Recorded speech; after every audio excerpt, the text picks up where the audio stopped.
आज भी 90% लोग नवरात्रि के महत्व को जानते हुए भी जीवन में उपस्थित दैविक भौतिक कष्टों को दूर करने के लिए चंडी पाठ के सही विधि विधान को नहीं जानते। यदि आपके जीवन में भी अनेक उपाय करने के बाद भी कष्ट कम नहीं हो रहे, यदि तनाव, बीमारी, भय, बाधा, कोर्ट केस, शत्रु पीड़ा या अचानक समस्याएं पीछा नहीं छोड़ रही, तो आज का ये वीडियो अंत तक अवश्य देखें, क्योंकि अगले कुछ मिनटों में मैं आपको चंडी पाठ के ऐसे शक्तिशाली, शास्त्रीय और साधारण से दिखने वाले लेकिन अत्यंत प्रभावी उपाय बताने वाला हूँ, जो सही विधि से किए जाए तो जीवन की दिशा बदल सकते हैं। नमस्कार प्रिय दर्शकों, मैं हूँ आचार्य नीरज। आप सभी जानते हैं कि नवरात्रि माँ दुर्गा की उपासना का सर्वोत्तम समय माना गया है और इन 9 दिनों में किया गया चंडी पाठ विशेष रूप से कष्टों का नाश, रक्षा कवच और मनोकामना सिद्धि के लिए अद्भुत फल देता है। किंतु चंडी पाठ जब पूरे विधि विधान से किया जाए, चंडी पाठ अपनी सामर्थ्य के अनुसार आप 3, 9, 18, 27, 100 कितने भी पाठ कर सकते हैं, लेकिन पाठ के लिए अनुष्ठान पूर्ण श्रद्धा और विश्वास के साथ ही करें। अनुष्ठान हेतु योग्य आचार्य का वर्ण करें। पाठ के अनुसार ही ब्राह्मणों की संख्या निर्धारित होती है। नवरात्रि पर्व में अनुष्ठान से पहले आचार्य जी के दिशा निर्देश में पूरी तैयारी अवश्य कर लेनी चाहिए।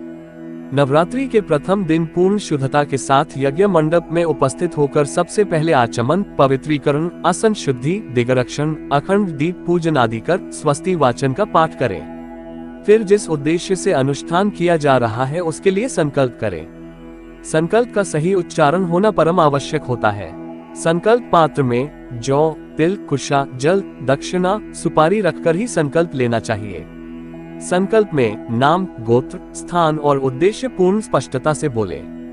साथ ही आपकी समस्या क्या है, आप समस्या के समाधान के लिए कितनी संख्या में पाठ करेंगे, अनुष्ठान कितने दिन का होगा, कितने ब्राह्मणों के द्वारा किया जाएगा, पाठ किसी मंत्र विशेष के द्वारा संपुटित होगा या नहीं, पूजन मंडप में देवताओं के पूजन का क्रम क्या होगा, ये सभी बातें संकल्प में ही स्पष्ट कर दी जाती हैं। इस प्रकार संकल्प के बाद आप देवताओं का पूजन कर माता दुर्गा जी की विशेष रूप से पूजा करें।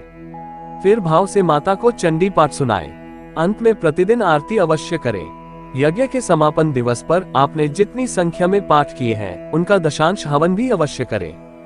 पूर्णाहुति के बाद 9 कन्याओं और 1 बटुक को प्रेम से भोजन करवाएं। साथ ही दक्षिणा सहित वस्त्र आदि उपहार भी भेंट करें। आपकी कामनाएं अनेक प्रकार की हो सकती हैं, जैसे सुख शांति की कामना, व्यापार में वृद्धि, शत्रुओं से रक्षा, न्यायालय में विजय, अच्छा जीवन साथी, संतान की प्राप्ति, उच्च शिक्षा, रोजगार के साधन, रोग निवारण, बाधा हरण। अलग अलग कामनाओं के लिए पाठ की संख्या और संपुटित मंत्र अलग अलग होते हैं, किंतु पूजन और हवन का विधान एक जैसा ही रहता है। ये चंडी अनुष्ठान नवचंडी, शतचंडी, सहस्त्र चंडी, लक्ष चंडी आदि नामों से जाने जाते हैं।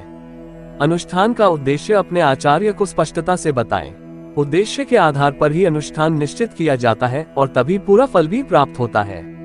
नवरात्र आने वाले हैं। इन नवरात्र पर्व के अवसर पर यदि आप अपनी व्यक्तिगत समस्या जैसे लगातार बीमारी, विवाह बाधा, आर्थिक संकट, शत्रु पीड़ा या मानसिक तनाव के लिए विशेष चंडी पाठ उपाय जानना चाहते हैं तो स्क्रीन पर दिए गए नंबर के माध्यम से हमसे संपर्क करें। वीडियो उपयोगी लगा हो तो लाइक करें, शेयर करें और चैनल को सब्सक्राइब करना न भूलें, क्योंकि सही समय पर किया गया सही उपाय जीवन बदल सकता है। जय माता दी।